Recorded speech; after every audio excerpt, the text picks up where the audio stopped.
La nabiyya ba'da amma ba'da. Pertama-tama kita bersyukur kehadirat Allah Subhanahu wa taala beserta menyampaikan salawat dan salam atas junjungan kita Nabi besar Muhammad sallallahu alaihi wasallam. Dengan rahmat Allah beserta nikmatnya hingga pada saat malam hari yang berbahagia ini kita kembali dipertemukan Allah untuk meningkatkan ilmu dan iman kita kepada Allah Subhanahu wa taala.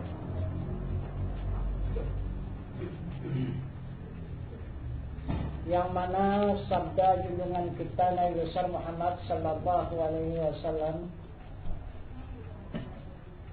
memberikan petunjuk kepada sekalian umatnya dengan sabda beliau yang berbunyi talibul ilmi fariidatun ala kulli muslimin wal muslimat. Maksudnya bermula menuntut ilmu fardu ain atas muslim laki-laki dan muslim perempuan yang akil balik. Yang mana ilmu yang diwajibkan oleh Rasul atas tiap-tiap diri, yang pertama ilmu usuluddin, yang kedua ilmu tasawuf, dan yang ketiga ilmu fikih. Inilah yang diwajibkan oleh Rasulullah kepada sekalian umatnya. Yang mana yang dimaksud dengan ilmu usuluddin, itulah yang diutamakan oleh Rasulullah. Ilmu usuluddin itu mengetahui barang yang wajib bagi Tuhan dan mengetahui barang yang mustahil bagi diri Tuhan. Dan yang ketiga mengetahui yang harus bagi diri Tuhan.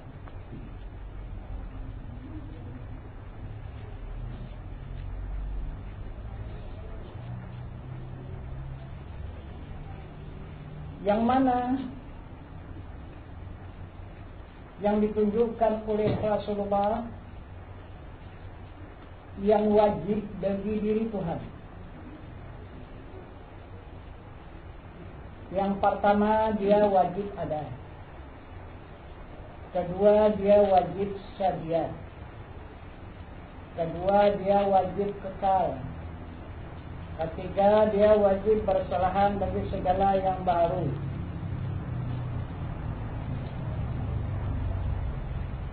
Kelima dia berdiri dengan sendirinya. Dan yang keenam wahdanya yaitu dia Maha Esa. Itulah wajib zatnya.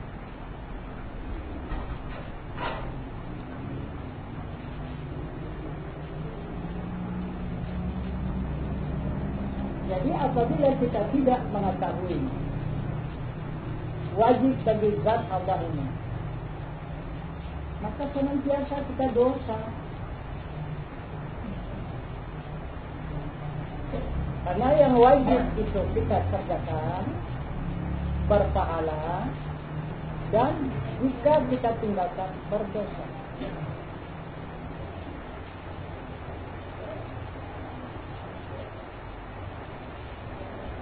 Dan yang kedua, mengetahui sifatnya. Wajib bagi sifat Tuhan.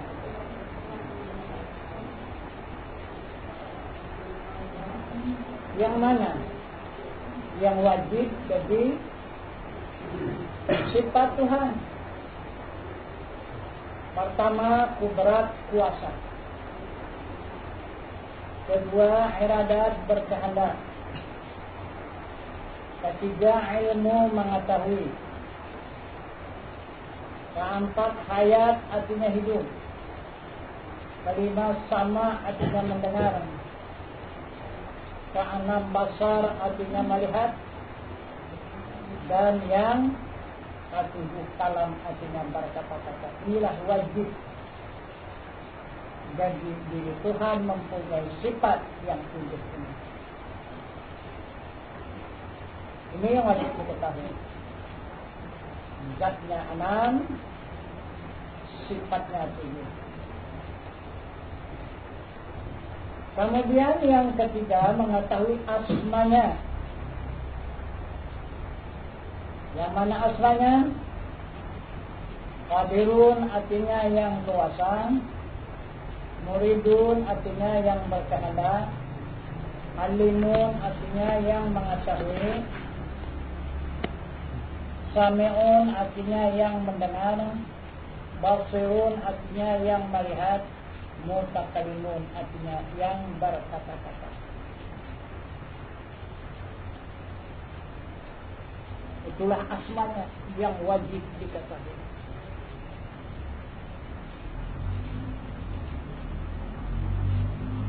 Kemudian zatnya ini ada pada sifatnya, dan sifatnya itu ada pada asmanya, dan asmanya itu ada pada af'alnya. Nah, jadi itulah yang dikatakan Allah. Maka Tuhan bernama Allah. Yang dikatakan Tuhan tadi zatnya, sifatnya, asmanya, dan af'alnya.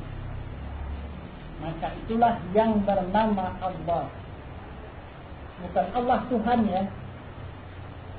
Allah itu namanya. Sesuai dengan pengakuannya di surat Taha, innani anallah. Sesungguhnya aku ini bernama Allah.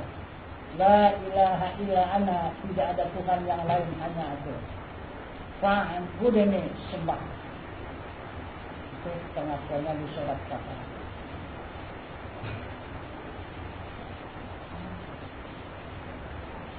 Nah, jadi kemudian jika semua ini sudah kita ketahui, berarti Tuhan itu nyata. Itu sesuai dengan awalnya wajib ada wajib sedia. Atau sedia itu nyata. Nah itu ada nyata.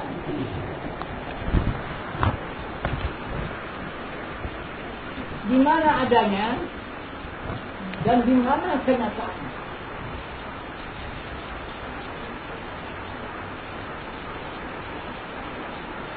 Yang pertama adalah zatnya.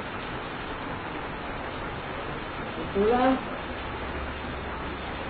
yang mempunyai wujud dan maka mu'alaqatuhu ta'ala lil hawadith yang mu'tala binafsih.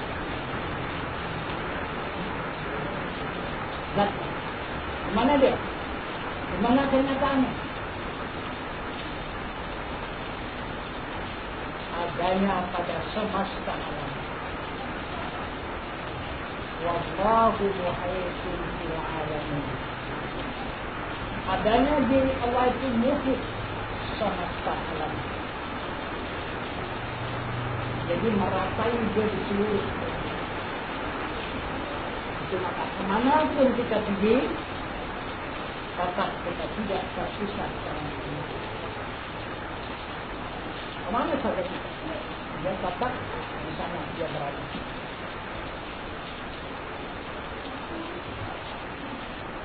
Untuk zatnya.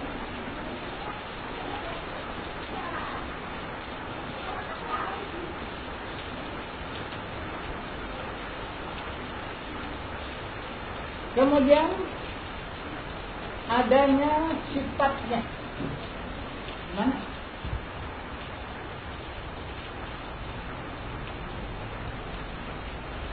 Kodratnya itu untuk menggerakkan seluruh manusia dan binatang.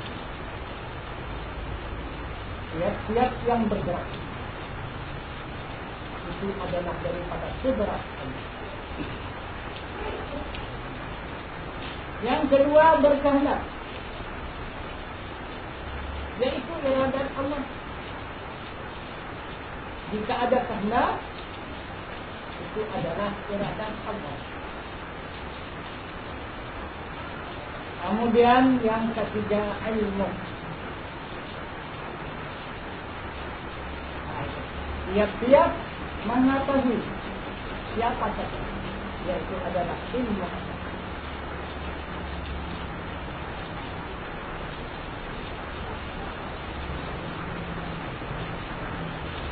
Kemudian yang keempat, hidup. Siapa saja yang merasakan hidup, itu adalah ayat Allah. Kemudian mendengar.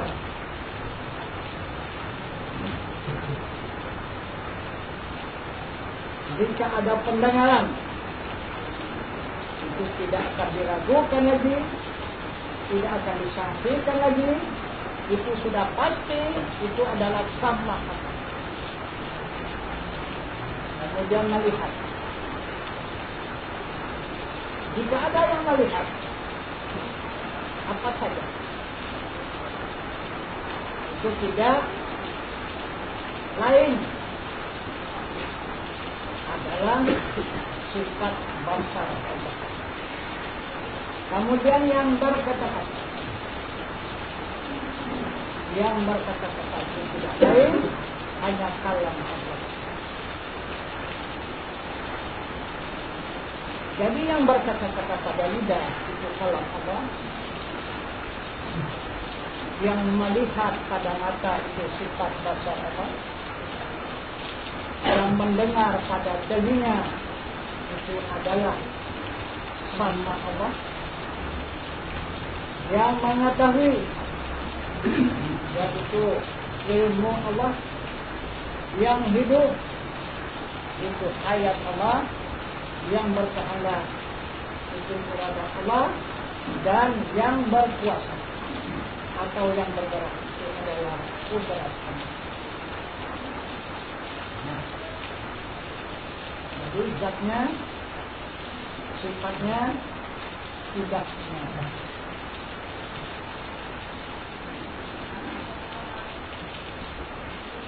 Kemudian yang ketiga, asmanya. Mana asmanya?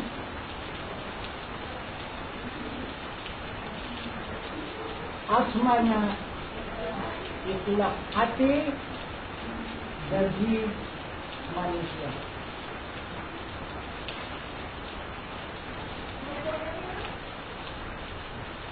Itu yang dinyatakannya dalam Al-Quran, Sumaya telinu juluduhum wa qulubuhum ila zikrillah. Maksudnya, tetapkanlah dan masrakanlah dari kulit kamu hingga hati kamu zikir Allah. Itu menunjukkan dia asmanya, karena dia tidak putus daripada zikirullah. Nah itu, jadi dari hati itulah awalnya. Itulah asma Allah. Maka dia membawalah ke sumsum, ikut berzikir sumsum Allah. Dari sumsum membawa ke tulang, maka ikutlah tulang juga berzikir Allah. Dari tulang ke urat, maka ikutlah urat berzikir Allah. Dari urat ke darah, maka ikut darah berzikir Allah. Kemudian darah ke daging, ikut daging kita berzikir Allah. Dan dari daging itu ke kulit, maka sampai ke kulit yaitu zikir Allah.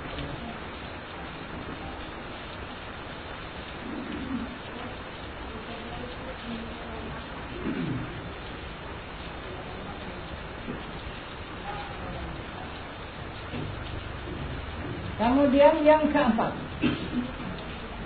yaitu af'al Allah, perbuatan Allah. Apa yang diperbuat oleh Allah?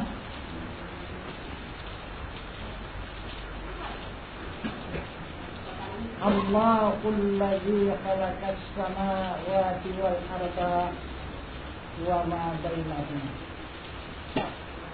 Maksudnya Allah menjadikan 7 lapis langit dan 7 lapis bumi antara keduanya.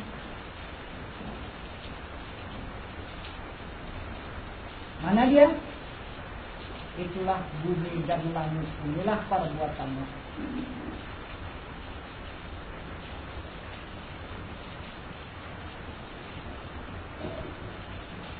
Jadi yang ada pada kita mana? 7 lapis langit dan bumi adalah badan jasmani. Karena 7 lapis langit itu dijadikan Allah daripada api dan angin, dan 7 lapis bumi dijadikan air dan tanah. Nah, pada kita api itu darah, angin itu urat, itu 7 lapis langit. Kemudian 7 lapis bumi, air itu tulang, dan tanah itu daging. Itu 7 lapis bumi. Itulah akal. Ya. Jadi nyata diri Tuhan itu, perbuatannya menjadi tubuh manusia.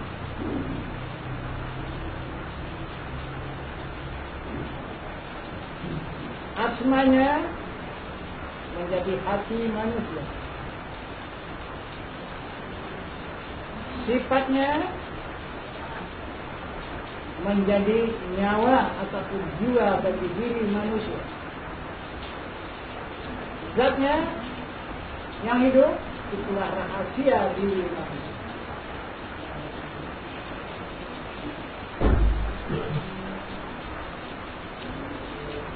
Jadi sudah jumpa kita dengan Tuhan yang bernama Allah.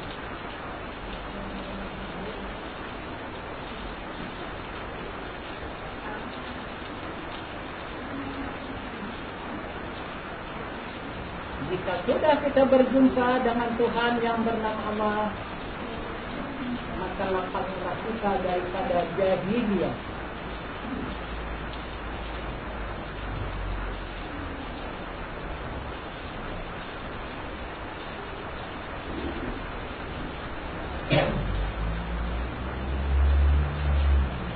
Dengan apa kita menjumpai Tuhan yang bernama Allah itu?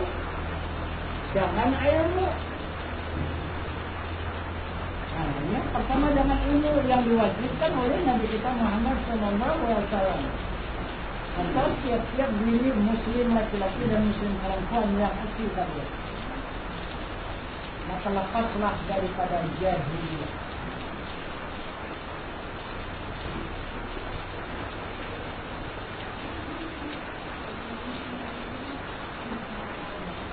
Maka lepas daripada jahiliyah, kita sudah menerima haji dari Allah.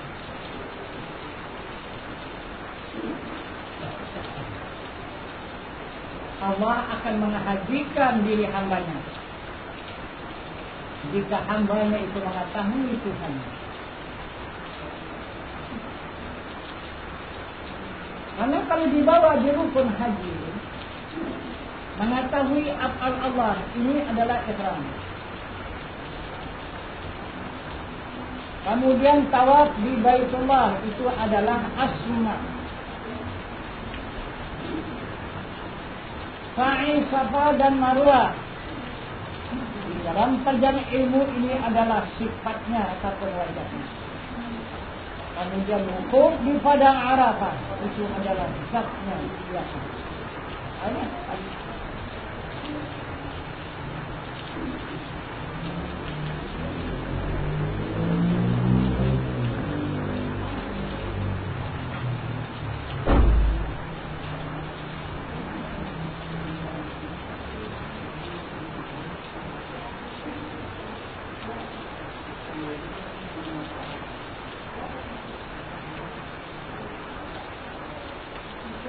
Ini dari ilmu. Lepas daripada jahiliyah, maka barulah kita Islam. Maka kesempurnaan Islam adalah haji.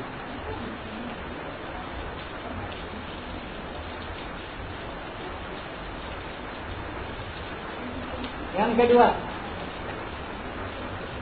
kita menjalankan amal. Jadi ilmu disertai dengan amal. Apa yang dikatakan amal? Zikirullah itu amal. Kalau kita laksanakan zikirullah itu, itulah yang dimaksud dengan amal.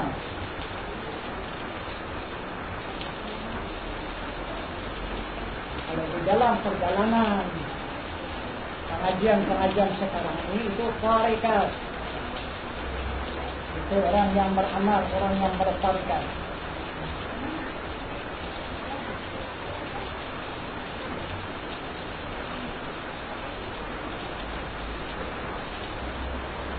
Kalau orang yang berilmu itu orang berjalan kepada Allah dengan ilmu hakikat. Ada perbedaannya. Kalau ilmu hakikat berjalan kepada Allah, dia matanya terbuka, matanya dapat melihat. Kalau kita berjalan dengan tarekat, kita berjalan tapi mata kita tertutup. Nah, jadi kalau mata tertutup macam mana?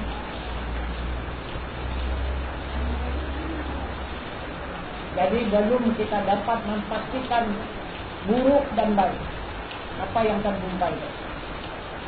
Karena mata tertutup. Belum tentu kita menjalani jalan yang lurus. Karena tidak tahu jalan tak nampak.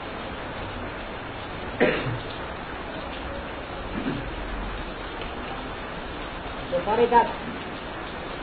Dari mana kita bertarekat? Kita berzikir. Apa zikir kita? Yang pertama zikir syariat. Itu yang punya istana di lidah. Zikir yang berbunyi La ilaha illallah.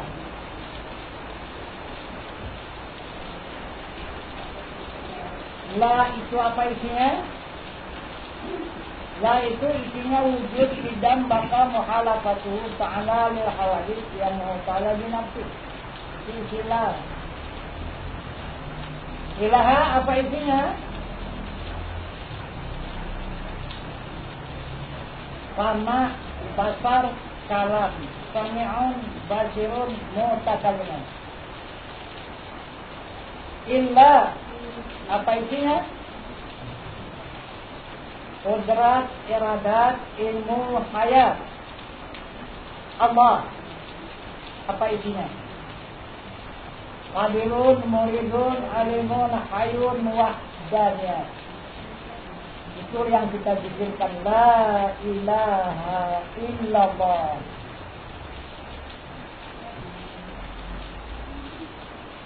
Di mana makamnya?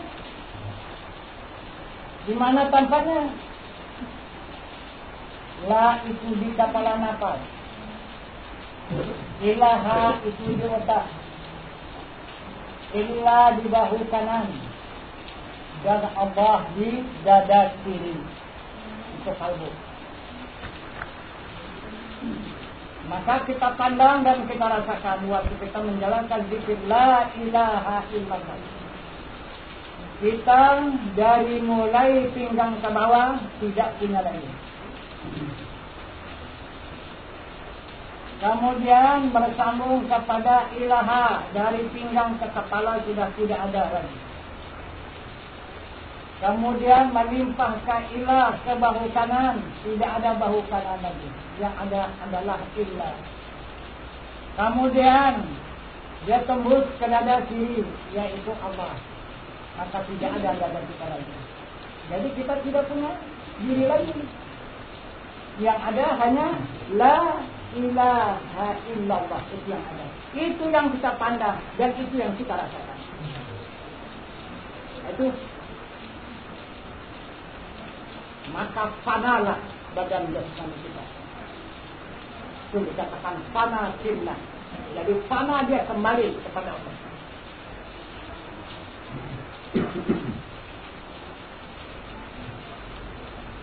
Ini satu. Yang kedua, baru kita beramal di tingkat asma.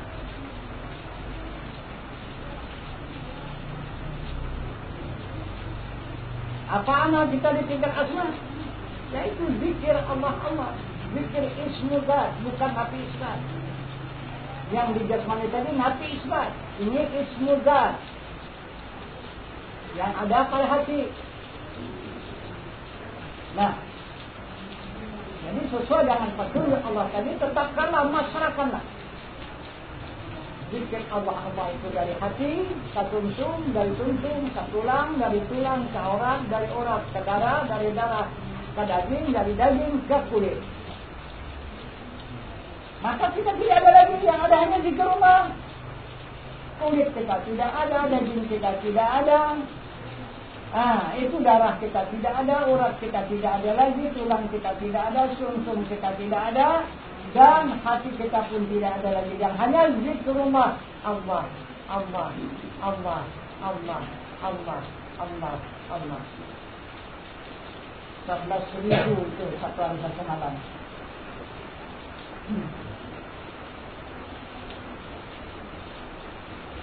Itulah yang ada. Tidak ada lagi kita punya hati. Nah itu, semua kembali kepada Allah. Pada dia kembali dengan Allah.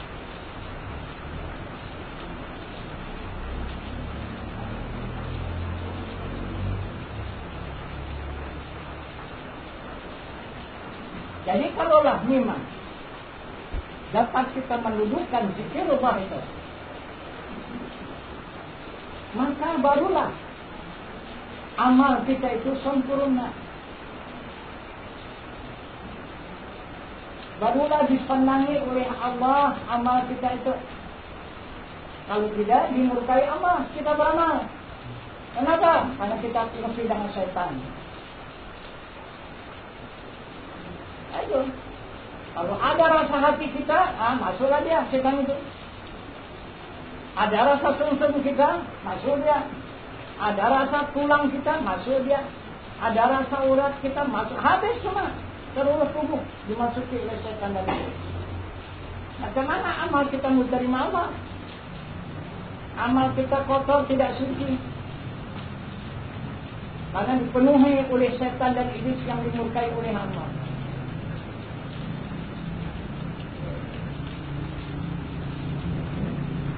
Dua. Yang ketiga, kita berzikir tingkat hakikat. Apa zikirnya? Ya Allah, Ya Allah, Ya Allah, Ya Allah. Nah itu. Kita bergerak, Ya Allah, Ya Allah. Berkehendak, Ya Allah, Ya Allah. Mengetahui, Ya Allah, Ya Allah. Mendengar, Ya Allah, Ya Allah. Melihat, Ya Allah, Ya Allah. Berkata-kata, Ya Allah, Ya Allah. Semua zikir. Juga tidak masuk di situ setan dan iblis mengganggu diri kita. Karena diri kita sudah kembali kepada Allah sesuai dengan perintahnya yang pertama, wa tawakkal 'alal hayyil ladzi la yamut. Serahkan dirimu kepada Tuhanmu yang hidup, yang tiada mati. Kita ada diri kita lagi, yang hanya ada diri Allah. Itulah yang kita rasakan, itulah yang kita pandang siang dan malam. Jadi berapa kecepatan zikirullah itu? Kalau kita berzikir la ilaha illallah satu kali menarik nafas 3 kali. Kalau kita berzikir di hati Allah Allah satu kali menarik nafas 13 kali. Kalau kita berzikir pada nyawa kita itu satu kali menarik nafas 120 kali. Nah, itulah perjalanan zikrullah. Kecepatan-kecepatannya, perbedaan-perbedaannya.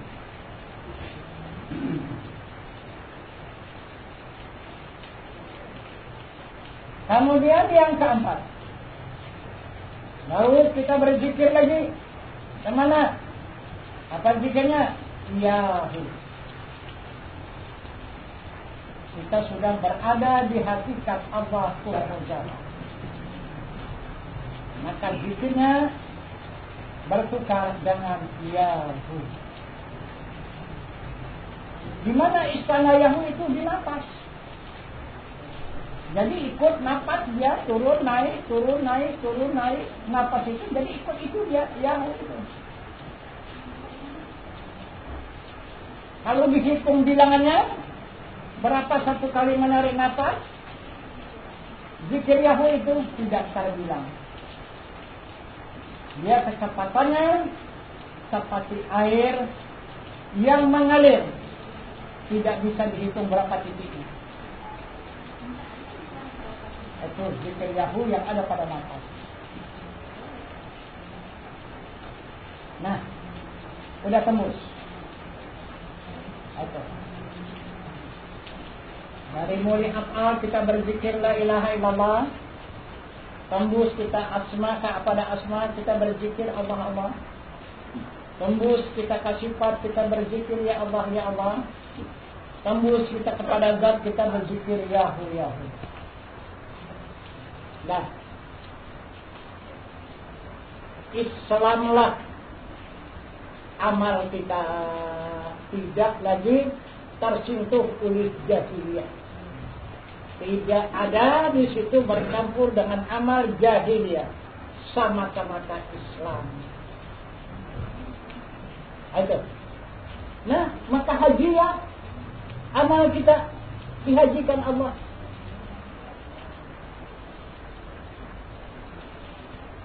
Apa haji? Dijamin Allah tidak akan neraka. Pasti surga. Itu arti haji. Itu maksudnya mabrur ataupun mabrurah, itu jaminan Allah. Pasti surga. Itu kepalanya Pak Allah itu bohong, tak ada pula kan. Nah, tapi takkan mungkin dia sadaqallahul lazim kan. Nah, itu.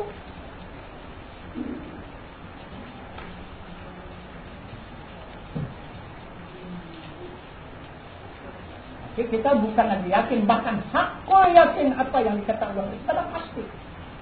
Nah, itu. Karena dapat dilihat dan dirasakan. Dua, yang ketiga, kita menjalankan ibadah.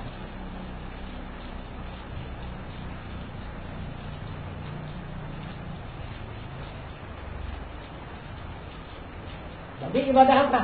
Pertama ibadah salat.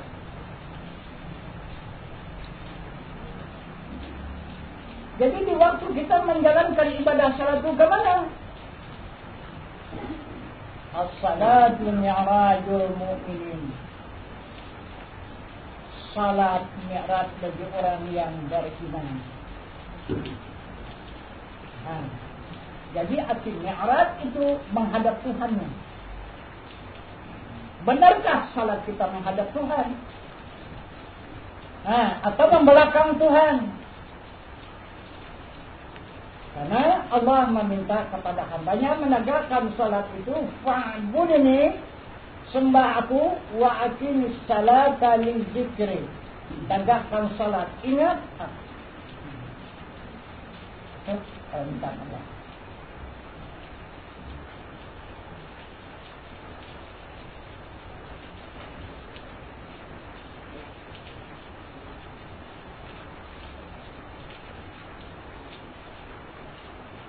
Jadi yang dimaksud salat ini, apa yang disembah? Apa yang disembah? Dan siapa yang wajib menyembah? Dan siapa yang wajib dipuji? Dan siapa yang wajib dipersembahkan? Itu sembahyang.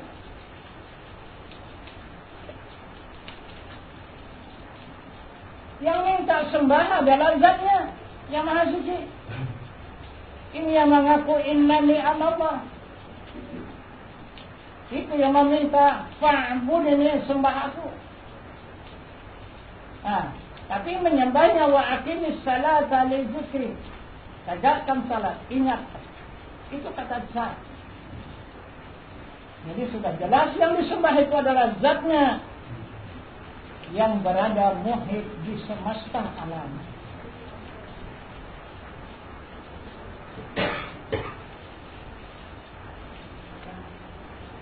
Satu.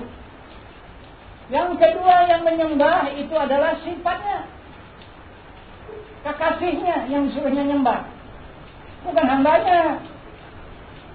Kita hambanya, kita paksakan untuk menyembah Tuhan, mana diterima Tuhan? Orang kekasihnya yang dimintanya nyembah dia.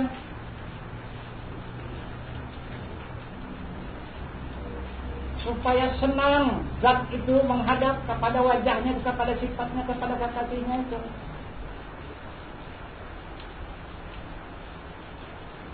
Yang mana dia wajahnya, kekasihnya, yang diwajibkannya menyembah, menghadap kepada zat itu adalah ilmunya. Itulah ilmu.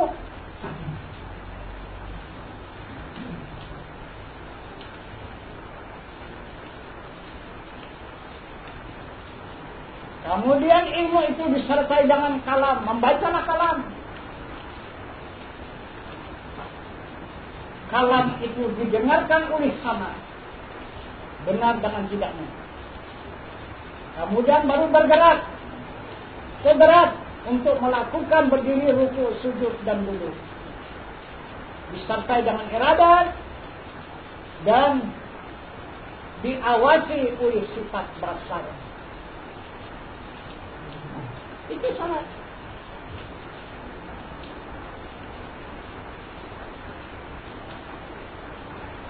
Itu yang menyembah. Kemudian apa yang dipujinya waktu dia menyembah zat itu?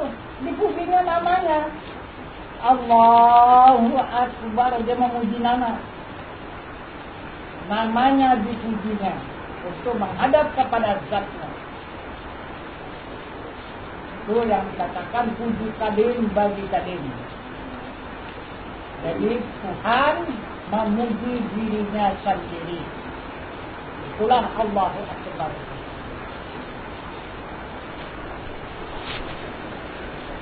Bukan kita memuji Tuhan. Allahu Akbar.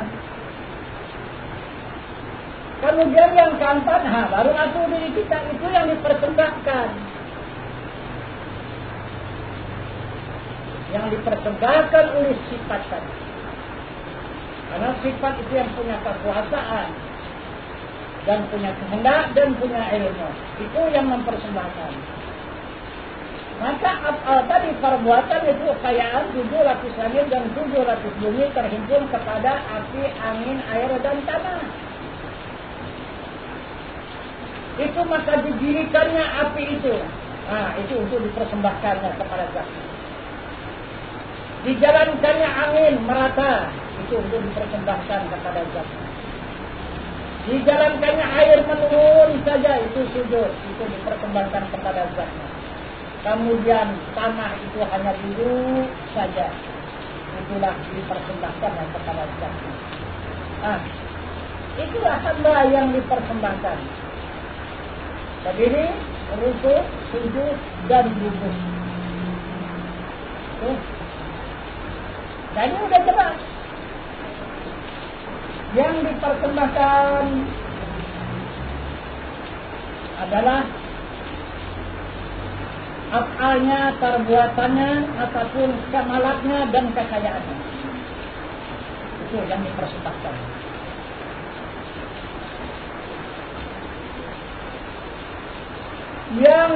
Yang dipuji adalah sifatnya. Siapa yang mempersembahkan kekayaannya, memuji namanya, adalah sifatnya. Itulah kekasihnya.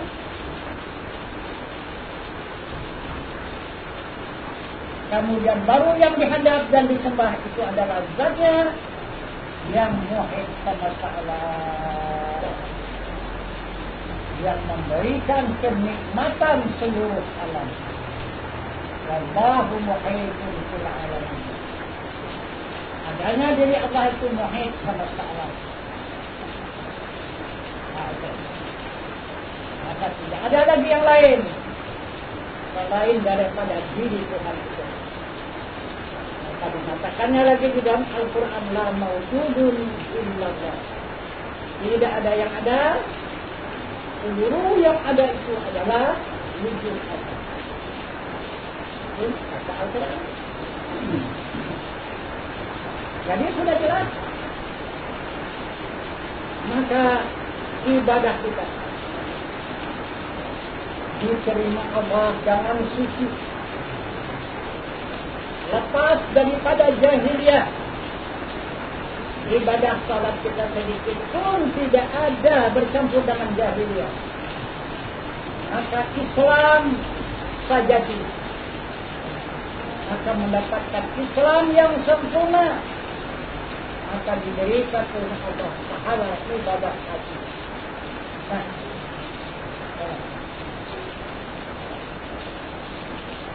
ilmu kita dihajikan Allah, amal kita dihajikan Allah, salat kita dihajikan Allah. Apalagi yang belum, tinggal harta. Nah, itu tinggal harta. Kalau ada harta, silakan sedekah.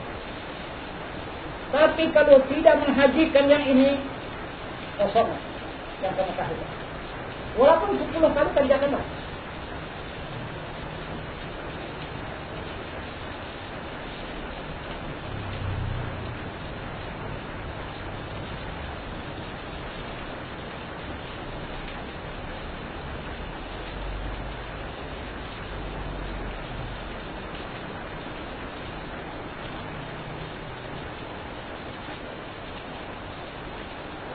Jadi saya juga ini dibantah. Yalah, ini kan hakikat. Dihajikan Allah. Ada syariat. Nah, bisa juga orang membantahnya. Karena hakikat tanpa syariat batal. Syariat tanpa hakikat hampa. Wa syariatu bila hakikati atilatu wal hakikati bila syariati batilah. Tapi Nabi kita Muhammad sallallahu alaihi wasallam mengatakan di dalam hadisnya yang berbunyi, hajjab du'afa asyamuhu yaumi arafah. Haji bagi orang yang daif ekonominya melaksanakan puasa Arafah, yaitu 9 Zulhijjah dan malam 10 Zulhijjah. Jadi 1 hari 1 malam puasanya. Itulah syariatnya di sini. Untuk menyempurnakan hakikat ini. Nah itu.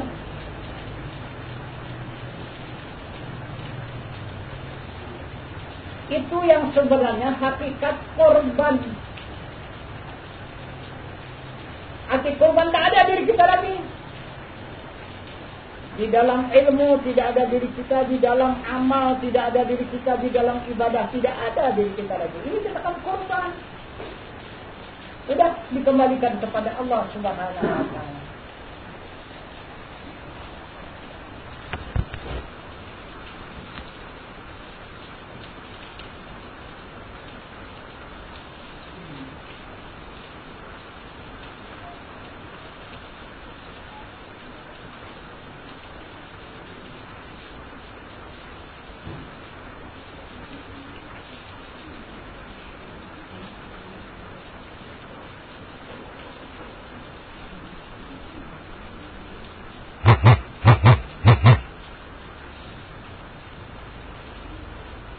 Kemudian ada lagi pula kita melakukan badal haji, menghajikan orang tua kita, menghajikan saudara kita. Entah beberapa dananya kasihkan kepada orang lain. Kadang-kadang orang lain itu tidak ada hubungan dengan ayah kita, dengan saudara kita. Kenapa maka mereka punya rasa ada hubungan? Dari mana hubungannya? Lagipun apakah sudah diterima Allah haji mereka? Kau bisa menghajikan dari orang lain? Wah, itu sudah melebihi. Itu sudah tidak dalam peraturan agama. Itu sudah penyimpangan dalam agama. Orang yang sudah diputuskan oleh Allah dengan amal ibadahnya itu disambung lagi.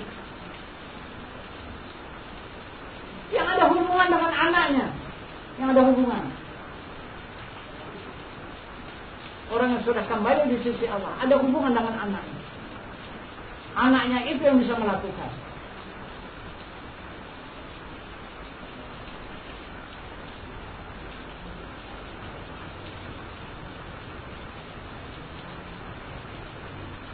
Jadi itu maka sudah semakin jauh Islam ini semakin ke ujung.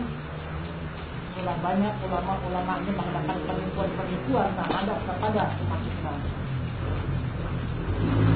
Dan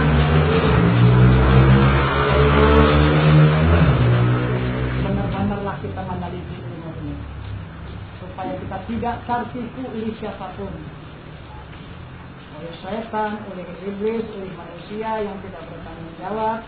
Kita hanya mengikuti petunjuk Allah dan Rasul. Jangan ada mengikuti petunjuk yang lain. Itu maka perlunya kita meningkatkan ilmu ini senantiasa supaya ilmu kita ini sempurna. Jadi barangkali inilah keterangan pada malam ini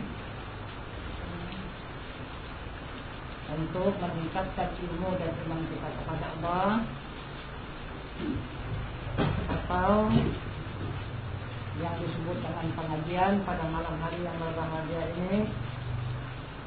Ya, mudah-mudahan keterangan yang singkat itu dapat kita pahami dan seterusnya dapat kita amalkan. Mudah-mudahan itulah yang akan diberi Allah petunjuk dan bersabda kalimah. Maka barangkali ini dulu yang kita sampaikan. Ya, silakan kalau ada untuk melanjutkan pertanyaan. Jadi untuk keterangan kita padakan sampai di sini. Wabillahi taufiq wal hidayah. Assalamualaikum warahmatullahi wabarakatuh.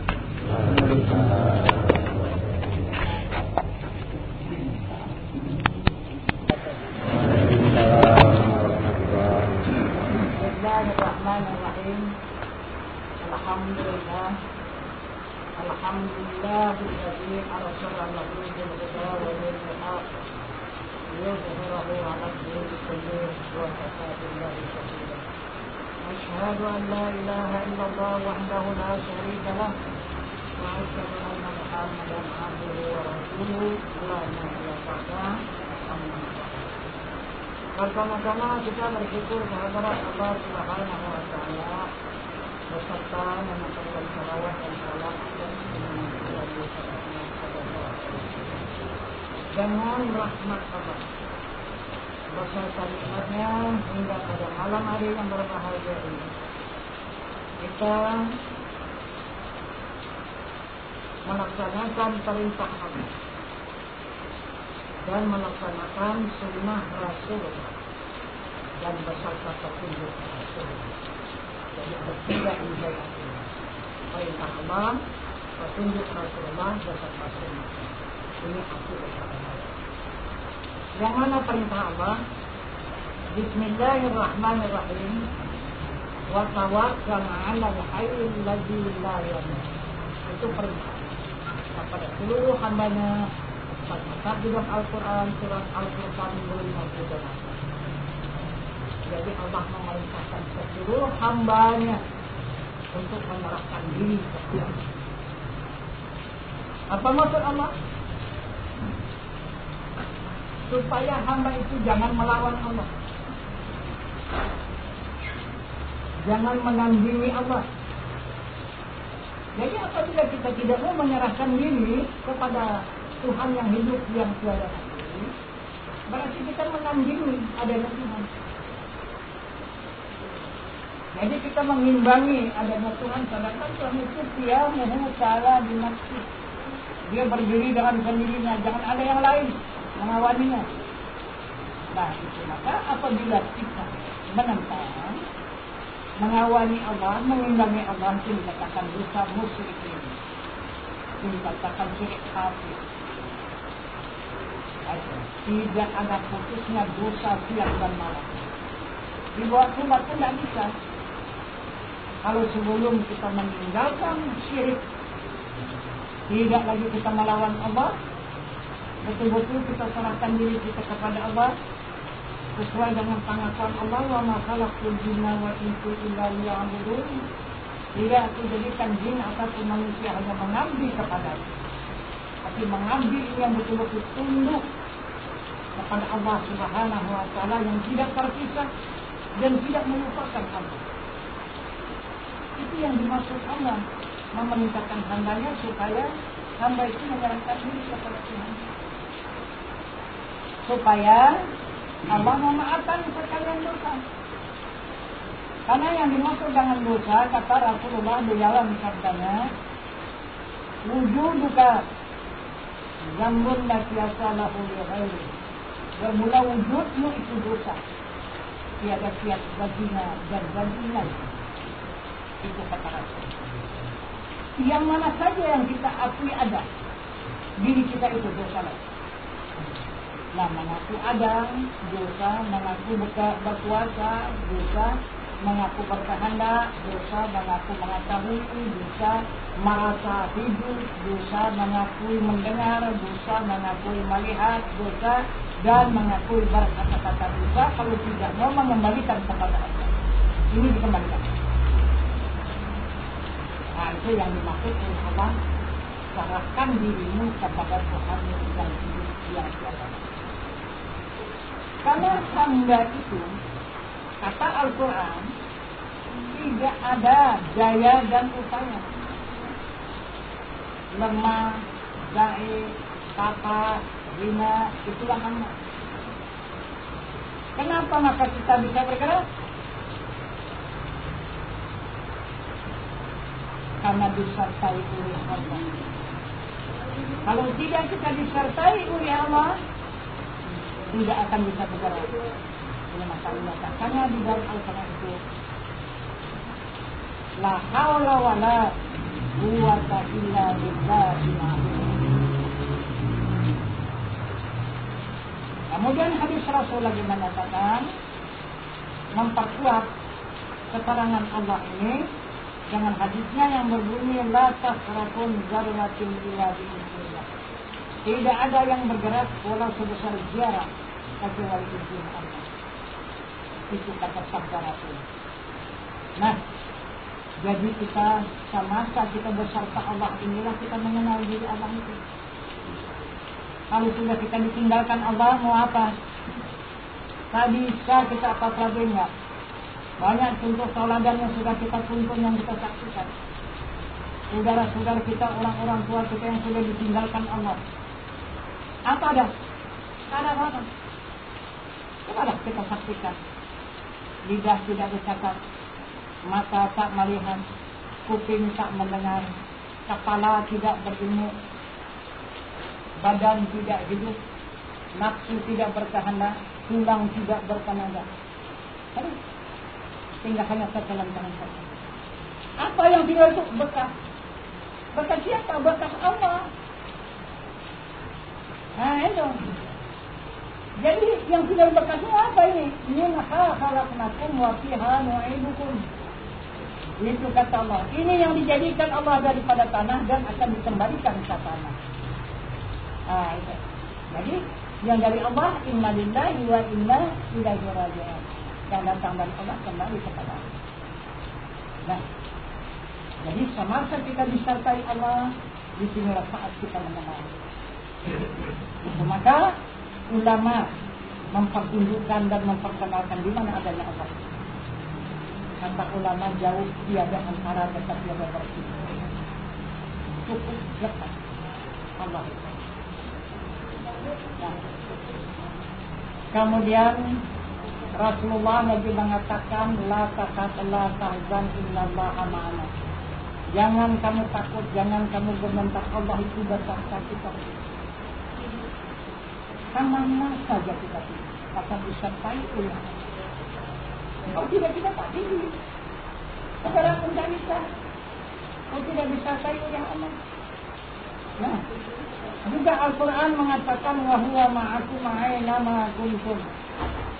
Allah beserta kamu barang di mana kamu berada. Kemana saja kita.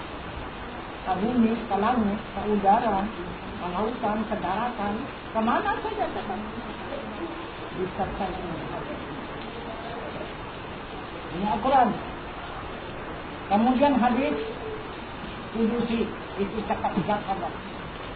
Jadi diri Allah itu menunjukkan adanya dirinya. Di mana? Ma zahartu fi syai'in ka zaharatil insani.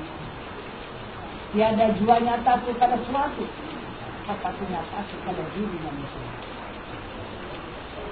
Tapi belum datang. Cuma dekat. Tapi belum jalan. Yang mana dia Tuhan itu? Yang menyertai kita itu mana? Yang cukup dekat dengan kita itu mana dia? Maka dijelaskan nanti di dalam hadis ini.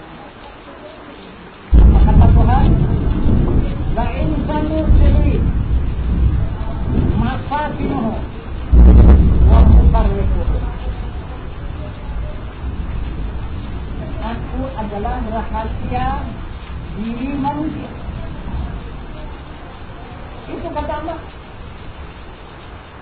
Aku adalah rahasia diri manusia. Mana dia?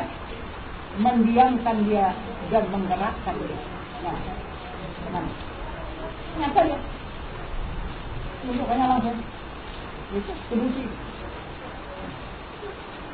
Diam karena ada Allah. Bergerak karena ada Allah.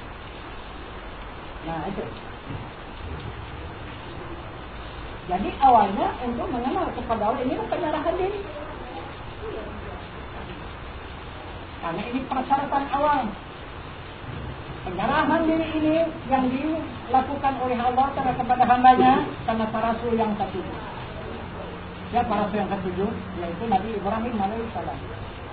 Berapa puluh ribu tahun baru ada amal ibadah. Coba. Ini baiat ini penyerahan diri kepada Tuhan sudah lebih dulu. Nah itu. Kenapa kita di dalam agama pada saat sekarang ini bahkan menjadi fitnah? Kenapa baru keluar sekarang? Ini cara membaiatkan. Ada pula yang menuduh kalau yang benar itu dari Islam. Kenapa dari sekarang dulu?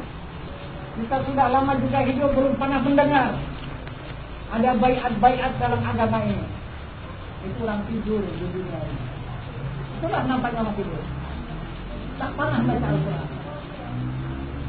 Itu kalau orang tidur mana bisa baca Al-Quran ya? Coba baca surat Al-Quran dari wa tawakkal 'alal hayyil ladzi la yamut. Serahkan dirimu kepada Tuhanmu yang hidup yang tiada mati. Ayo. Kalau memang tidak dalam agama tidak ada tercatat di dalam Al-Quran. Ini jelas berdasarkan Al-Quran. Berdasarkan al-hadis, Rasulullah yang bagusnya cara menyerahkan diri itu la maududun, la qadirun, la muridun, la alimun, la hayun, la samiun, la basirun, la mutakalimun fi hakikatil Allah. Nah, itu kata Rasul. Tidak ada kita merasa ada, yang ada itu adalah wujud Allah. Tidak ada merasa kuasa, kuasa itulah iradat Allah. Tidak ada merasa berkehendak, kehendak itu iradat Allah. Tidak ada kita merasa mengetahui, yang mengetahui itu ilmu Allah. Tidak ada kita merasakan hidup, hidup yang kita rasakan itu adalah hayat Allah. Tidak ada kita merasakan mendengar, kita rasakan pendengar itu adalah sama Allah. Tidak ada merasakan melihat. Melihat itu sifat basar Allah dan tidak merasakan berkata-kata, yang berkata-kata itu dalam salah Allah. Itu kata Rasulullah. Kemudian dikerjakanlah oleh Nabi Ibrahim alaihissalam perintah Allah ini. Maka dijadikan oleh Allah uswatun hasanah, contoh tauladan yang baik. Itu kata Allah. Jadi di mana saat Ibrahim melakukan baiat ini, penyerahan diri kepada Allah, semasa dia diperintah Allah untuk menegakkan agama, membangun Masjidil Haram dan Ka'bah. Nah, maka persyaratan diminta Allah kurban. Nah, kurban itu penyerahan diri. Itu. Okay. Jadi yang mana yang diminta Allah kurban? Anak kandungnya. Kalau yang lain saja tidak kurban namanya. Nah itu. Kenapa maka dikatakan oleh Allah kurban? Kenapa maka anaknya Ibrahim yang diminta? Pada saat itu tidak ada yang dicintai oleh Ibrahim, pada hatinya hanya anaknya itu. Nah, itu. Maka itu diminta oleh Allah. Anaknya itu kembalikan sama dia. Karena Allah tidak suka hamba itu cinta kepada yang lain, cinta kepada Allah. Dia tidak suka. Nah, itu marah dia. Kalau kita mencintai Allah, ada cinta kita yang lain, marah dia. Nah, itu. Nah, itu maka anak Ibrahim yang diminta. Itu pun Ibrahim juga masih tertunda-tunda melakukannya itu. Apakah benar ini perintah Allah? Kalau benar ini perintah Allah, kenapa tidak diridai Allah? Kalau korban, aku paling banyak berkorban. Orang 1 tahun 1 ekor kambing, aku ratusan ekor kambing 1 tahun, puluhan itu unta. Bukan sedikit korbanku. Bahkan berlebih sudah korban ke itu. Nah, perhitungan Ibrahim berlebih, rupanya perhitungan Allah tidak. Nah, itu maka dijelaskan oleh Allah kepada Ibrahim.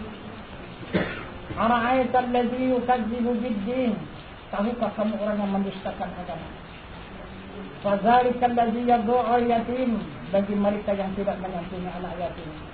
Wala yahuddu ala ta'amil miskin. Dan bagi mereka yang tidak membantu kepada fakir dan miskin. Itulah orang yang mendustakan agama, kata Allah.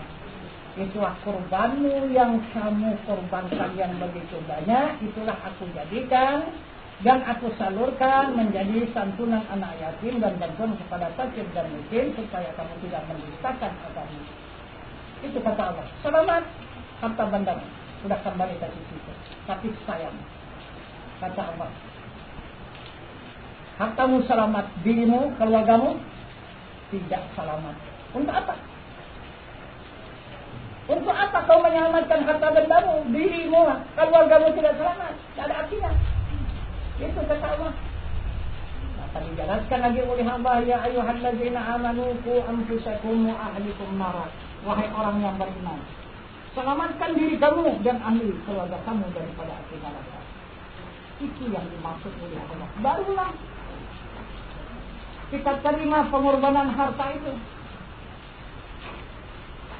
Jadi kalau tidak, bagaimana kita menerimanya, diri kita pun tidak selamat. Mana bisa menerima korban itu? Nah, jadi inilah yang dijelaskan oleh Allah Subhanahu wa Ta'ala. Dan akhirnya Ibrahim pun dengan segera untuk melaksanakan kurban ini. Maka pergilah dia ke Jabal Kurban untuk melaksanakan penyembelihan itu. Tetapi di pertengahan perjalanan dia kena cegat, yaitu oleh kekuatan setan dan iblis. Nah, jadi ini apa maksud Allah? Maksud Allah ini adalah menjadikan suri tauladan kepada setiap hambanya. Jika hambanya itu ingin beragama, jika hambanya itu ingin ada hubungan dengan Masjidil Haram dan Ka'bah, maka ikutlah Ibrahim dan Ismail. Apabila kita tidak mengikuti korban Ibrahim dan Ismail ini, maka kita tidak ada hubungan dengan Masjidil Haram dan Ka'bah. Dan kita tidak punya hubungan dengan agama. Cuma hanya kita Islam, tetapi kita tidak beragama. Itu maka tidak ada persatuan dan persatuan dan persaudaraan Islam. Maka Islam hancur berantakan pada saat sekarang ini. Kenapa? Kenapa? Karena tidak beragama. Islam toh, agama tidak ada. Mana Islam? Mengucap 2 kalimat syahadat, salat 5 waktu sehari semalam, puasa pada bulan suci Ramadan, mengeluarkan zakat harta sampai nisab, melaksanakan ibadah haji. Ini tidak payah. Islam ini kita beli buku, bawa pulang, sambil nyender-nyender gitu kita baca, nggak bisa melakukannya semua. Tak payah kita cari buku, tak payah. Nah, kalau kita mencari guru lagi, itu. Tak perlu kita dibuai lagi. Itu. Tak perlu kita sampai ke negeri Cina sana. Ini Islam. Tapi apa artinya Islam kalau tidak beragama? Karena yang dikatakan Islam itu mesti beragama, baru dia sempurna. Itu. Kalau tidak beragama, tak seperti Islam itu. Karena yang dikatakan agama ini yang dijelaskan Allah, inna dina indallahi Islam. Itu. Yang dikatakan Allah. Itu. Agama inilah yang membawa kita ke sisi apa? Itulah agama Islam. Ini yang membawa kita kepada Allah. Jadi yang mana dia? Yang membawa kita kepada Allah. Maka dijelaskan oleh Rasulullah, awwaluddin ma'rifatullah. Bermula awal agama mengenal Allah. Itu agama. Kenal kepada Allah, kepada zatnya, kepada sifatnya, kepada asmanya, kepada afalnya, barulah kita mendapat awal daripada agama. Itu kata Rasul.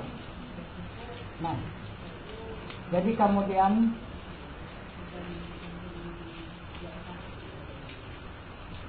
Ibrahim pun terus melangsungkan perjalanan, maka kena cekaklah dia di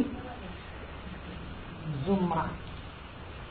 Itu dalam Al-Quran Zumrat katanya kan, ada 3 Zumrah. Zumrah Akabah, Zumrah Ula, dan Zumrah Usta.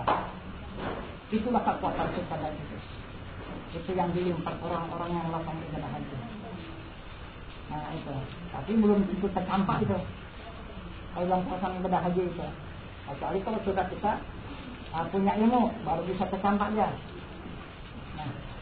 Jadi kemudian kenapa maka dicegat oleh setan dan iblis perjalanan Ibrahim, dia sudah tahu. Itu apabila Ibrahim melakukan perintah Allah, melaksanakan pengorbanan atas anaknya Ismail, pasti agama Allah tegak di muka bumi. Maka hancur berantakan kekuatan setan dan iblis, lumpuh setan dan iblis. Itu. Jadi kemudian bagaimana Ibrahim itu melewati Zumrah itu? Karena tidak tanggung kekuatannya di situ. Jadi mohon bantuan kepada Allah, maka dipetunjuki oleh Allah. Ambil batu, diisi dengan kalimah Bismillahirrahmanirrahim. Nah, maka dilimpar ke arah syaitan, tercampak dia. Naik lagi setan itu ke Zumrah yang kedua, dilimpar lagi oleh Ibrahim dan Ismail, tercampak lagi. Naik lagi di Zumrah yang ketiga, maka dikepung 2 arah. Maka dilimpar oleh Ibrahim dan Ismail, maka dia menghilang. Kalau kena dia terbakar itu. Dia pun mencari persembunyian. Sudah ketakutan dengan Ibrahim dan Ismail. Maka jumpalah persembunyian, di sanalah dia berkuasa. Di sanalah dia merayu dan menipu, di dalam persembunyian itu. Mana persembunyian ini? Qalbu. Ini hati kita, tempat persembunyian setan dan iblis yang menamakan dirinya uzur, semaat, takbur, riya, hasad, dengki dan tinggi diri. Ini di sini tempat. Itu. Ini yang paling berbahaya. Ini yang dikatakan oleh Rasul sifat mazmumah yang bicara oleh syarat. Tidak akan ada pahala amal ibadah yang kita kerjakan kalau masih ada syaitan di dalam kalbu kita ini. Karena Allah sangat murka kepada syaitan dan iblis itu. Nah, jadi kemudian kita periksa sajalah di dalam agamanya. Kita beramal, berzikir, bertasbih, baca Quran, bersalawat, salat, puasa, zakat, haji. Periksalah. Adakah yang ditakuti, yang disegani oleh syaitan dan iblis? Tidak ada. Nah, bahkan dia kesenangan karena pahala yang kita kerjakan untuk dia. Kadang dia mencegat di perjalanan. Itu. Jadi yang paling ditakutnya ini, kalau kita menyerahkan diri kepada Allah, tercampaklah dia. Ini yang paling ditakutinya. Kita serahkan wujud kita kepada Allah, tampaknya. Kita serahkan kekuatan kita kepada Allah, tercampak dia. Kita serahkan kehendak kita kepada Allah, tercampak dia. kita serahkan ilmu kita kepada Allah, tercampur habis semua. Tak ada bisa dekat menumpang dia lagi. Nah itu, karena tidak ada diri kita lagi, sudah kita pulangkan kepada Allah. Yang dimaksud Allah, itu Allah itu menyayangi hambanya, mencintai hambanya supaya hamba itu bersih daripada pengaruh setan dan iblis itu. Nah, jadi kemudian Ibrahim pun langsunglah ajabal kurban. Ismail pun terus meletakkan tubuhnya siap untuk dikorbankan. Maka Ibrahim bertanya kepada anaknya Ismail, "Wahai anakku, adakah yang kamu minta? Pada saat sekarang ini ada ayahnya." Apa itu? Ada dua. Coba ceritakan apa? Pertama, sorban ayah itu cabutlah. Untuknya? Untuk apa? Tutupkan ke seluruh tubuh Ismail supaya ayahnya tidak enggan lagi melakukan penyembelihan itu. Kedua, waktu ayahnya mencabut pedang itu, ucapkan Bismillahi Allahu Akbar kuat-kuat. Maksudnya supaya Ismail tidak mendengar suara pedang itu keluar dari sarungnya, supaya Ismail tetap ikhlas menyerahkan diri kepada Allah, dijadikan untuk tebusan menegakkan agama Allah di muka bumi. Nah, maka dilakukan oleh Ibrahim. Cabutnya surbannya, tutupnya anak Ismail, kemudian pedang itu dicabutnya perlahan-lahan dengan ucapan Bismillahi Allahu Akbar, Bismillahi Allahu Akbar, Bismillahi Allahu Akbar. Lepas pedang dari sarung, lalu diletakkan ke leher Ismail. Kemudian dia memejamkan matanya. Sesudah dipejamkan matanya, baru diserahkannya Ismail kepada Allah. Nah, gimana penyerahannya? Bismillah, Allahumma hadza minka wa ilaika qurban Ismail bin Ibrahim. Bismillahi Allahu Akbar. Selesai penyembelihan. Terasa tangan dia berdarah, maka dia pun berdoalah, Rabbana atina fid dunya hasanah wa fil akhirati hasanah wa qina adzabannar. Amin. Di belakang Ibrahim.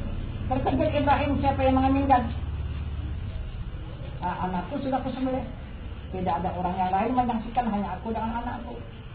Maka datang suara lagi, wahai Ibrahim, buka aja mata dan ambillah surban itu kembali. Ibrahim membuka matanya, dicabutnya surban, maka tergulinglah kambing kibas yang besar. Itulah yang kena istri. Terkejut lagi Ibrahim, siapa ini punya pekerjaan? Baru datang Jibril. Apa kata Jibril? Ya Ibrahim, ini pekerjaan Allah. Allah menebus dan mengganti diri Ismail dengan seekor kibas. Karena yang diminta Allah bukan diri Ismail. Darahnya tertumpah di bumi Allah ini, dan bukan dari Ismail yang dibagi kepada Saka dan Mesir. Yang diminta Allah adalah niat ikhlasmu. Itu yang diminta oleh Allah Subhanahu wa taala kepada maka Ibrahim pun sujud. Baru ditunjukkan oleh Allah rahasia sujud. Itu maka banyak kita melakukan sujud, tapi rahasia sujud kita tidak tahu. Jadi tidak diterima Allah sujud kita kalau tidak tahu rahasianya. Nah, jadi kemudian bangun Ibrahim daripada sujud, terus dilarikannya anaknya itu kembali ke Makkah Al-Mukarramah. Terus dia membangun Ka'bah dan membangun Masjidil Haram. Udah siap, maka tersandalan Masjidil Haram dan Ka'bah, hijir Ismail dan makam Ibrahim. Tegaklah agama Allah di muka bumi. Tapi tidak sempurna. Siapa yang menyempurnakannya? Menunggu kedatangan Nabi kita Muhammad SAW yang ke-25. Dengan apa Nabi menyempurnakan pekerjaan Ibrahim dan Ismail itu? Yang penuh dengan pengorbanan, dengan perjalanan Isra dan Mi'raj menghadap kepada zat Tuhannya. Sesudah dia menghadap kepada zat Tuhannya, turun kembali, masuk ke dalam Masjidil Haram, barulah sempurna agama Allah di muka bumi ini. Itu maka seluruh amal ibadah yang kita lakukan, apabila pengenalan kita tidak sampai kepada zat Allah, maka tergantunglah amal ibadah kita itu. Nah, itu yang dimaksud suri tauladan yang dijadikan oleh Allah. Jadi kemudian Nabi kita Muhammad SAW menyempurnakan agama yang dibangun oleh Ibrahim dan Ismail dengan perjalanan Isra dan Mi'raj. Persyaratannya apa? Perbekalan apa? Persyaratannya membedah dadanya, mengeluarkan kalbunya di sebelah kiri jantung, sebelah kiri dada. Dikeluarkannya jantung itu, ada di kepala jantung itu darah yang hitam. Itulah tempat kekuatan istana setan dan iblis. Itulah yang dicampakkan, dibuang oleh malaikat Jibril, kemudian dicuci dengan air zam-zam 3 kali pencucian. Bersih, suci kalbu Nabi, tidak ada setan dan iblis lagi. Nah, kemudian apa isinya? Digilah malaikat Jibril ke dalam surga, mengambil 3 buah bajana, adalah barang yang sangat dicintai oleh Allah. Itulah 3 buah bajana. Itu yang dimasukkan ke dalam kalbu Nabi. Penuh kalbu Nabi itu dengan 3 buah bajana. Baru dicap dengan khataman nubuwah antara malaikatnya. Baru dia melakukan Isra dan Mi'raj. Apa isi 3 buah bajana? Maka yang sangat dicintai Allah. Pertama ilmu isinya. Kedua iman. Ketiga Islam. Keempat sabar. Kelima fikir. Keenam nur, ketujuh hikmah. Inilah benda yang dicintai oleh Allah Subhanahu wa ta'ala. Inilah yang membawa hamba ke dalam surga, yang dijamin oleh Allah Subhanahu wa ta'ala. Kemudian yang dicampakkan oleh malaikat Jibril yang di dalam kalbu Nabi tadi, uzuk, sema'ah, takbur, riya, asad, tingsi, dan tinggi. Inilah yang akan membawa kita ke dalam neraka. Kalau tak sempatlah kita menyampaikan ini, kembali kita kepada Allah, pasti kita neraka. Nah itu. Jadi ini yang dimaksud oleh Allah Subhanahu wa ta'ala melakukan Nabi kita Muhammad SAW. Nah kemudian barulah Nabi berjalan Isra dari Makkah sampai ke Baitul Maqdis, Mi'raj menjadi langit 7 lapis langit, munajat melewati alam nur 70.000 lapis, baru menghadap kepada alam zat, baru kepada alam zat Allah Subhanahu wa ta'ala, barulah turun kembali masuk ke dalam Masjidil Haram, barulah sempurna agama Allah. Nah, jadi ini semua kata Allah Subhanahu wa ta'ala yang dikerjakan oleh Ibrahim, mengorbankan anak yang sangat dicintai. Kedua, Ismail mengorbankan jiwa dan raganya juga yang cukup disayangi. Nabi kita Muhammad SAW membedah dadanya, membungkar kalbunya, keluar membuang penyakit hatinya, serta mengisi 3 buah bajana. Melakukan perjalanan Isra dan Mi'raj menghadap kepada zat Allah Subhanahu wa ta'ala. 3 perbuatan Rasul ini menjadi satu. Allah mengatakan kepada kita, laqad kana lakum fi Rasulillahi uswatun hasanah. Telah ada atas diri Rasul suri tauladan yang baik bagi kamu. Itu kata Allah. Tidak ada yang terlebih baik dalam agama Islam selain pada baik Allah. Kenapa? Karena kalau tidak kita lakukan baiat ini mengikut daripada sunnah Rasul, kita tak punya agama. Nah itu. Nah maka Rasul juga mengatakan an-nikahu sunnati faman lam ya'mal bi sunnati falaysa minni. Penyerahan diri itu kata Rasul pekerjaan siapa yang tidak melakukan bukan dari golonganku. Nah ini Rasul mengatakan. Coba. Jadi Allah mengatakan hamba yang tidak mau menyerahkan diri kepada hamba yang membelakangi dia, yang lari dari Tuhan. Jadi Rasul juga tidak mengakui adalah umatnya. Nah itu, sebab dia tidak melakukan ini. Nah, kenapa baru sekarang timur 350 tahun ini tidak menunjukkan? Tanam di bumi sana, tak ada orang berani melakukan. Siapa melakukan pancung? Ini yang paling ditakuti oleh penjajah tanah air kita ini. Ini bayat ini agama, bukan Islam, ini agama. Akhirnya muncul juga. Nah, otomatis terusirlah dia. Bukan dengan ilmu tauhid, hanya dengan kalimat tauhid saja. Menyatu dari Sabang Merauke, melewati daripada Sumpah Pemuda, tanpa penjajah. Dan itu dari penjajah yang dikalbu ini. Ini penjajah tanah alam bakar. Ini kan alam bakar kalbu ini. Nah itu. Kalau sampai dikuasai oleh setan dari iblis, untuk kita mana? Kita tak punya tempat. Tak punya tanah air di alam yang bakar.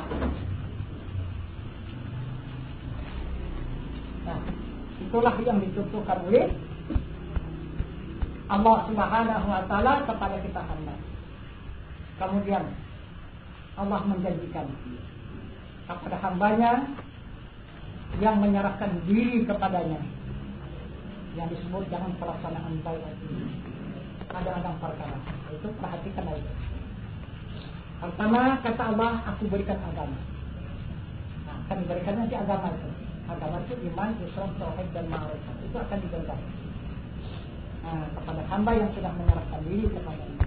Yang kedua, Baitullah, rumah Allah. Allah akan memberikan rumah kepada hamba. Cobalah kalau kita renungkan, kalaulah presiden lah membuat rumah kita, kemudian diserahkan lah untuk bisa tempat tinggal di rumah yang dibikin oleh presiden itu. Bagaimana kita di sisi masyarakat yang banyak? Macam mana coba? Tentu saja orang segan kan? Nah, begitu. Coba. Presiden memberikan rumah kepada kita. Ini rumah yang diberikan oleh presiden bisa kita tinggalkan, bisa tidak kita tempati. Tapi yang diberikan Allah rumah, qalbu mu'minin baitullah, hati orang yang beriman rumah Allah. Nah, ini kita tinggal di mana? Karena kita pasti akan bertemu. Itu kita pasti akan menghadap Baitullah, menghadap rumah Allah, untuk memandang wajah Allah dan untuk menghadap kepada Zatnya yang Maha Suci. Mari di rumah. Nah itu maka banyak orang salat tidak punya kiblat. Kiblatnya Ka'bah. Ka'bah itu bukan kiblat. Itu batu.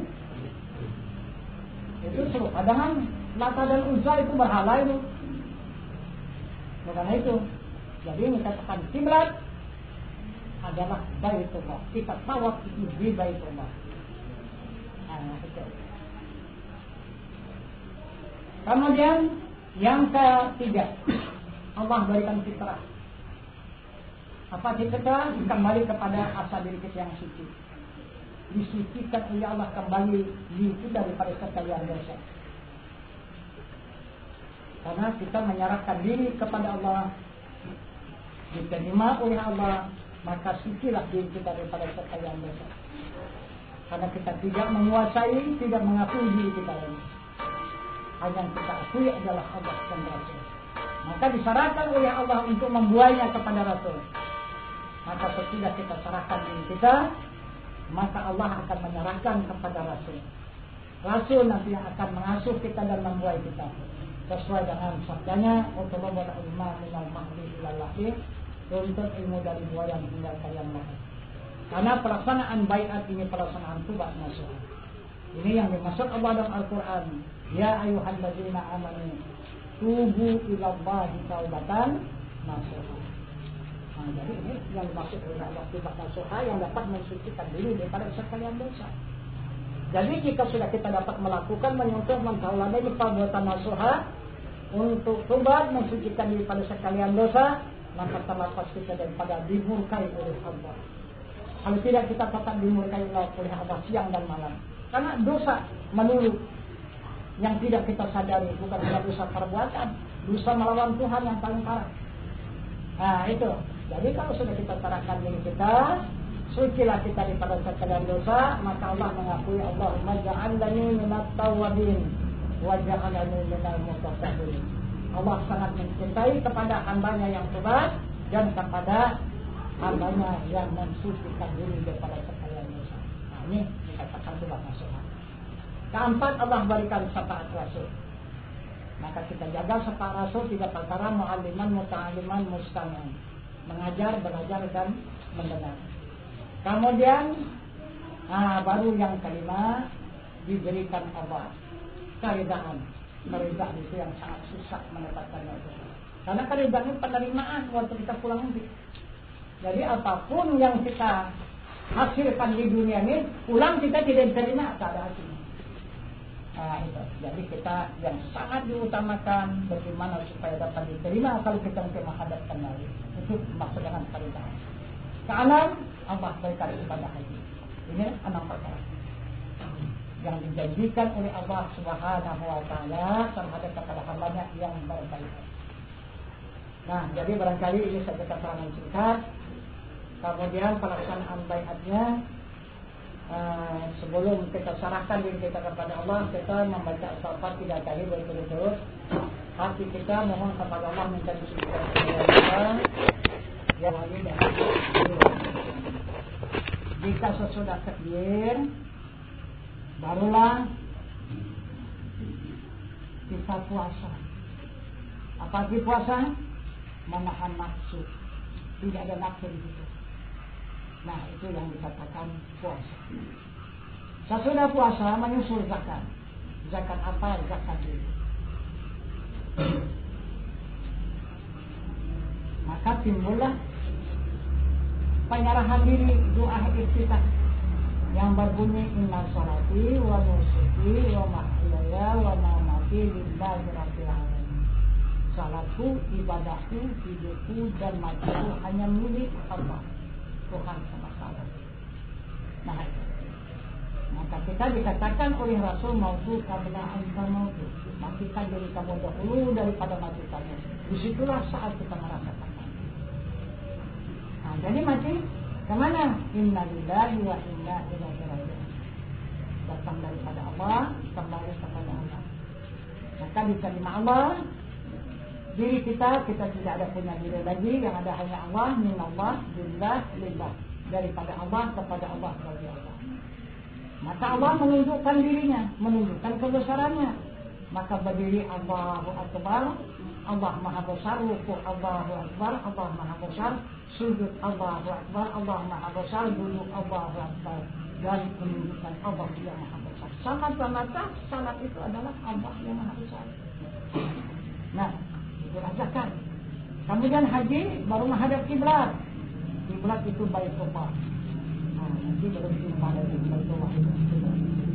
Apabila tidak kita menghadap Baitullah, di waktu salat tidak sah. Nah, karena tidak punya kiblat. Nah, kemudian baru yang kalimat 2 kalimat syahadat. 2 kalimat syahadat tidak bisa lagi dibawa ke dalam salat. Kenapa? Karena kita tadi sudah menzakatkan diri kepada Allah. Kita tak punya diri lagi. Syahadat ini ada diri kita kembali. Asyhadu. Ah, itu la ilaha illallah. Kita menyaksikan adanya Allah. Maka batallah zakat kita tadi yang kita zakatkan diri kita kepada Allah. Lalu kita nanti ada lagi di belakang salat itu timbul diri kita. Nah, itu. Maka apabila kita bawa syahadat ke dalam salat, maka tidak sah salat kita itu. Kenapa? Karena di dalam salat tidak ada syahadat. Nah, itu. Carilah kalau ada di rukun 13 itu, kalau ada syahadat, paling salat. Yang ada tahayat awal dan tahayat akhir. Tahayat yang ada bukan syahadat. Tahayat itu apa? Tahayat itu pengakuan Muhammad dengan Tuhannya semasa dia melakukan Isra dan Mi'raj.